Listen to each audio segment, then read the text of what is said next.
Ça va en termes de pronos, je suis pas si mal que ça, hein, puisque les 4 matchs qu'il y a eu en quart de finale de la Coupe du Monde des clubs, bah, je me suis trompé uniquement sur un match, le match entre Fluminense et El Hilal. J'avais dit El Hilal, mais c'est Fluminense qui a gagné ce match. Salut à tous, on se retrouve pour une nouvelle vidéo et dans cette vidéo, je vais faire mes pronostics pour ces demi-finales de la Coupe du Monde des clubs. Mais avant tout, n'hésitez pas à liker et à vous abonner si vous êtes nouveau. On est dans le dernier carré de cette compétition. Il ne reste plus que 4 équipes, Chelsea, Fluminense, le Paris Saint-Germain et le Real Madrid. Forcément, bah, il y a eu un match où on ne s'attendait pas forcément à ce genre de scénario en quart de finale. C'est Fluminense, le club brésilien qui a réussi à se hisser en demi-finale malgré tout. Mais sinon, pour le reste, voilà. C'est un peu logique. Place désormais au pronostic. Plus que 2 matchs pour ces demi-finales de la Coupe du Monde des clubs. On va commencer par le match entre Chelsea et Fluminense. Forcément, ça sera un match où le club brésilien va essayer de se hisser en finale de la Coupe du Monde des clubs.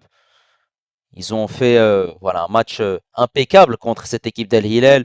Non seulement bah, ils ont réussi à mener au score, mais même lorsque Al Hilal est revenu dans le match, ils ont réussi à enfoncer le clou avec ce deuxième but d'Hercules. Forcément, bah, dans cette équipe de Fluminense, on a Thiago Silva et on a aussi le portier Fabio qui a 44 ans. Sortir cette équipe d'Al Hilal, sachant que Al Hilal a réussi à éliminer Manchester City et à faire un magnifique résultat contre le Real Madrid en phase de poule. En plus de ça, Fluminense, bah, forcément, sortir Al Hilal, une équipe où se disait qu'ils allaient aller en demi-finale et affronter cette équipe de Chelsea, et bah Fluminense a réussi pour l'instant à faire un parcours très très intéressant, hein. Et en plus de ça, voilà, c'est une équipe qui réussit à faire des prestations très très intéressantes, hein, que ce soit l'Inter Milan, maintenant El Hilal, pourquoi pas Chelsea en demi-finale. Chelsea qui a eu peur contre Palmeiras, voilà, ils ont réussi quand même à ouvrir le score grâce à Palmer. Mais Estevao a réussi à marquer. En plus, c'est un magnifique but, hein, dans un angle fermé. Sachant que Estevao va rejoindre Chelsea, hein, après cette Coupe du Monde des clubs. Mais le gardien de Palmeiras, bah, il s'est troué totalement, hein. Il s'est troué et forcément, et bah, c'est un contre son camp. Et il a donné du coup la victoire à Chelsea. Chelsea qui a eu peur. Chelsea, c'est pas incroyable, hein. Ils arrivent à s'en sortir une nouvelle fois, comme contre Benfica. Voilà, contre Benfica, ils menaient au score. Di Maria a réussi à réduire l'écart. Et ensuite, en prolongation, ils ont réussi à s'en sortir parfaitement. Là, ils ne sont pas là en prolongation, ils ont réussi à s'en sortir. Mais cette équipe de Fluminense, elle paraît très très intéressante. Et elle pourrait déstabiliser cette équipe de Chelsea. Sachant que cette équipe de Chelsea, c'est pas une très grande équipe de Chelsea. C'est une équipe de Chelsea, voilà, qui fait le taf, qui est intéressante. Sachant qu'ils ont recruté pas mal de joueurs, Joao Pedro, Delap. Et en plus de ça, ces joueurs-là sont présents dans cette Coupe du Monde des clubs. Fluminense va poser des difficultés avec des joueurs qui sont très très solides, comme Thiago Silva, comme le gardien Fabio qui a 44 ans. Mais je pense que Chelsea va quand même réussir à se hisser en finale, mais avec de la difficulté. Ce ne sera pas un gros score, peut-être un 1-0 ou un 2-1. En tout cas, Fluminense a quand même une carte à jouer, mais je dirais quand même Chelsea en finale de la Coupe du Monde des clubs. Et ce match entre le Paris Saint-Germain et le Real Madrid, c'est une finale avant l'heure. On aurait voulu, hein, que ce soit cette finale de la Coupe du Monde des clubs en tant que supporter parisien. Forcément, bah, je suis très très content puisque on a réussi à sortir le Bayern Munich. Au tour précédent, bon, c'était plus facile, hein, contre l'Inter Miami. Forcément, bah, contre le Bayern, ça n'a pas été du tout facile, hein. Voilà. Il y a eu un but de Désiré Doué, mais il fallait attendre un très long moment, sachant que le Bayern Munich, ils ont marqué 2 buts hors jeu. Ça n'a pas été facile, sachant qu'en plus, eh bah, le Paris Saint-Germain est copé de 2 cartons rouges.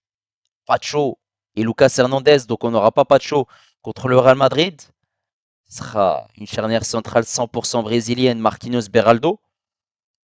Beraldo a déjà joué hein, en Ligue des Champions. Lorsque Marquinhos était absent, il me semble que c'était le match aller hein, contre Arsenal. On avait cette charnière centrale entre Beraldo et Pacho.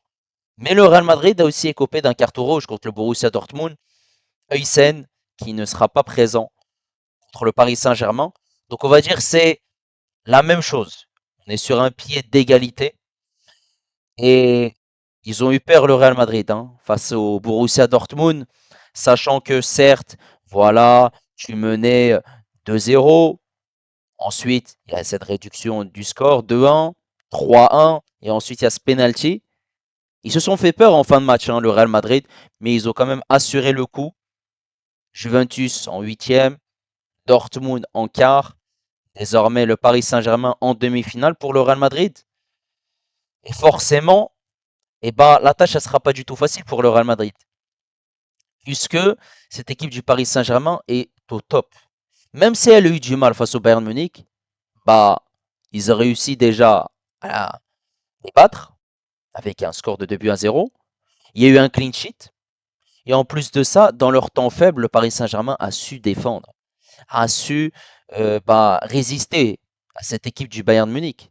Et en plus de ça, bah, la possession, elle n'était pas à l'avantage du Paris Saint-Germain, ce qui est très surprenant puisqu'on sait que Luis Enrique aime bien avoir la possession. Mais là, ce n'est pas le cas.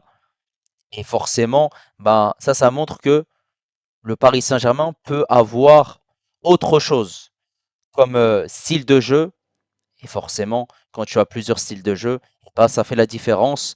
Il faut pas oublier aussi les retrouvailles entre Kylian Mbappé et le Paris Saint-Germain, lui qui a quitté le club hein, il y a un an et qui forcément a vu son ancien club gagner la Ligue des Champions sans lui. Lui qui n'a toujours pas gagné de Ligue des Champions, forcément il va retrouver la plupart de ses anciens coéquipiers, notamment Hakimi, avec qui il s'entend très très bien.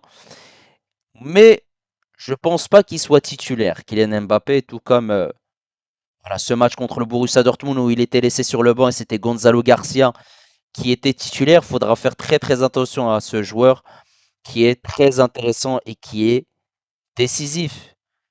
Décisif, il a encore marqué hein, contre le Borussia Dortmund. Ça va être un joueur très intéressant. Il ne faut pas oublier que c'est la révélation de cette Coupe du Monde des clubs. On ne s'attendait pas forcément à ce qu'il soit à un niveau comme cela. Mais je pense que le Paris Saint-Germain devrait faire l'affaire contre le Real Madrid, même si voilà, cette équipe du Real Madrid aura quand même son mot à dire. Et je pense que cette équipe du Paris Saint-Germain va avoir la possession, même si on a vu qu'avec Xabi Alonso, cette équipe du Real Madrid aime avoir la possession, forcément contrôler aussi et ne pas avoir beaucoup de situations où ils sont mis en difficulté. On voit une équipe du Real Madrid qui est sans repère. On l'a clairement vu hein, lors des précédents matchs. Après, il y a eu ce match contre Al Hilal où ils étaient en difficulté, mais contre la Juventus et contre le Borussia Dortmund, c'était plus ou moins, voilà, on va dire intéressant défensivement, même si ils ont encaissé quand même 2 buts face au Borussia Dortmund. Ils se sont fait peur en fin de match, mais je pense que le Paris Saint-Germain devrait faire le travail normalement contre le Real Madrid et ça devrait passer. En tout cas, je l'espère. Et on devrait avoir du coup une finale entre Chelsea et le Paris Saint-Germain. En tout cas, n'hésitez pas à me donner vos pronos pour ces 2 matchs de ces demi-finales de la Coupe du Monde des clubs. N'hésitez pas à liker, n'hésitez pas également à vous abonner si vous êtes nouveau. Et moi, je vous dis à la prochaine. Ciao les amis, ici c'est Paris.